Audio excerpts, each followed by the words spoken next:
All right, let's dive in.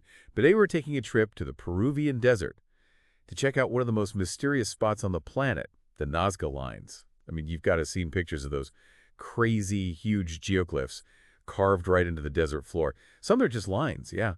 But others, well, they're whole figures of animals, plants, even geometric shapes. It's pretty wild. Yeah, and the scale of these things is just, it's mind-blowing. Some of the lines go on for miles, perfectly straight. Can you imagine the Nazca people, like over 1,500 years ago? They're out there carefully taking away the dark rocks on top to show the lighter earth underneath. The precision is unreal. It really makes you think, doesn't it? But here's the big question. Why? I mean, why go through all that work, especially when you can only really see these lines from the air? And the Nazca people, well, they couldn't exactly fly, right? That's where things get really interesting, isn't it?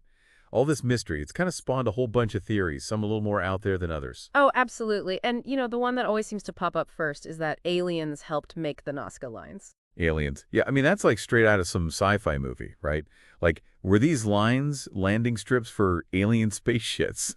Or some kind of giant message they were trying to send out to the universe? People who believe in the whole ancient astronaut theory, well, they often point to how huge and complex the lines are. They say, how could a civilization without all our modern tech do something like that? Maybe, they say, maybe extraterrestrials popped by Earth, shared some of their crazy advanced knowledge, and even gave the Nazca folks a hand creating these massive geoglyphs. I mean, it's kind of hard not to get caught up in that idea, right?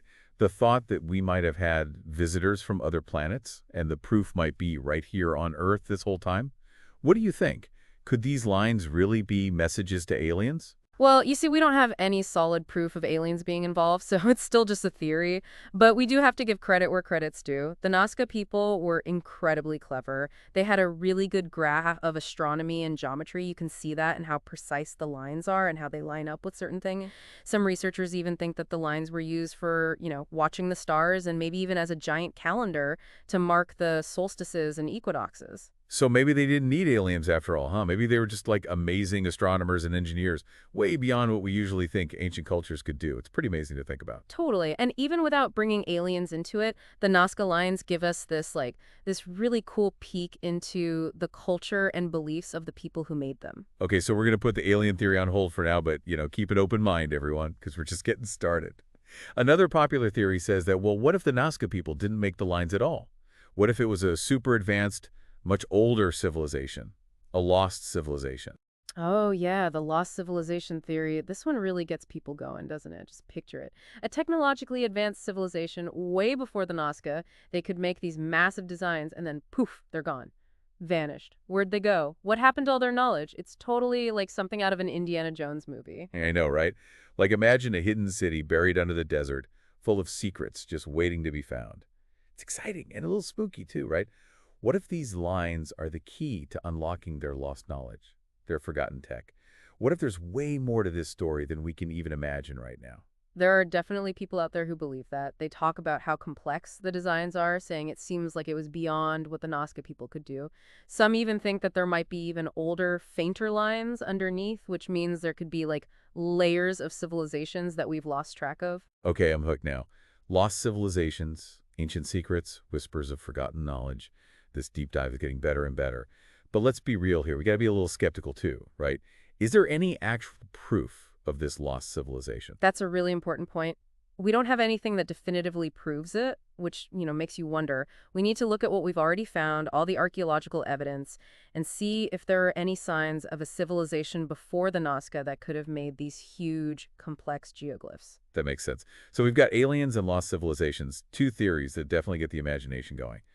But we're just scratching the surface here, right? There are even more theories about the Nazca Lines, each one weirder and more mind-blowing than the last. Yeah, there are a bunch more. And honestly, I think that's part of the fun, exploring these theories, looking at the evidence, and questioning what we think we know. Isn't that what draws us to mysteries in the first place? The excitement of not knowing for sure?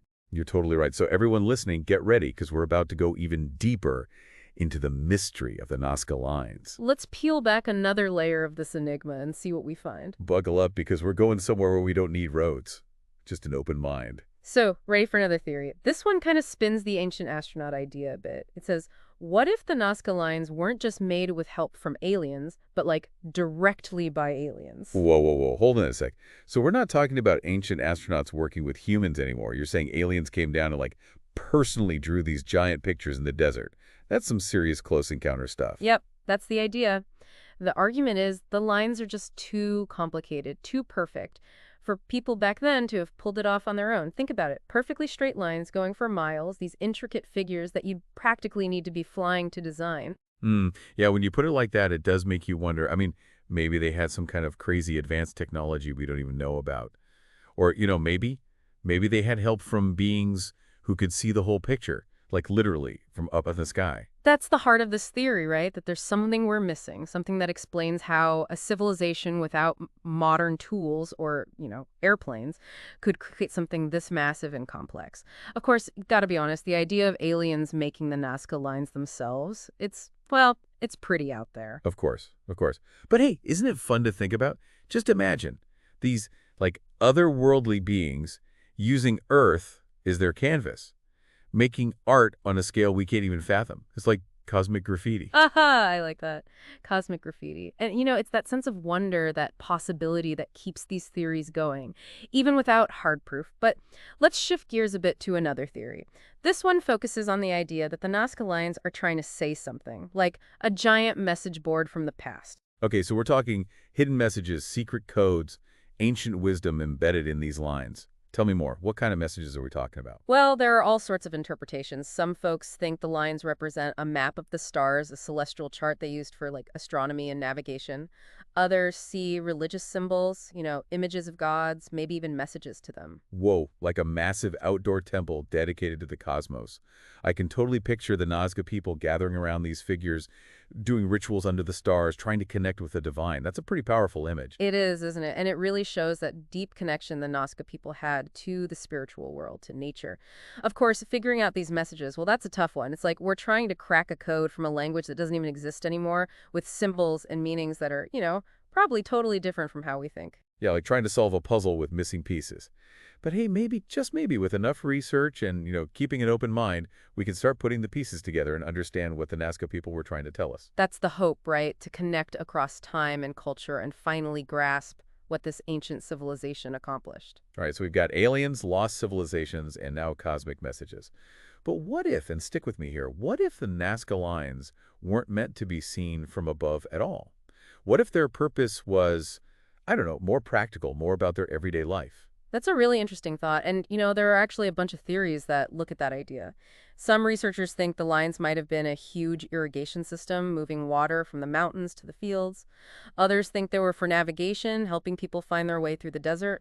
Wow, so you're saying they were so advanced that they used the desert itself as a blueprint for their infrastructure. I can almost see those ancient Nazca engineers out there surveying the land, planning these lines to, like, control the water flow or guide travelers through this harsh landscape. Pretty cool, right? Thinking about the Nazca Lines, not as abstract art or messages to the sky, but as this testament to their cleverness, how they adapted and thrived in this really tough environment. You know what's really hitting me? All these theories, aliens, lost civilizations, ancient engineering, they all come back to that power of the unknown, how it just grabs us, makes us want to find answers. For sure. And it's that curiosity, that desire to know more, that makes studying the Nazca Lines so captivating. We might never have all the answers, but the search, the journey, well, that's kind of the reward in itself.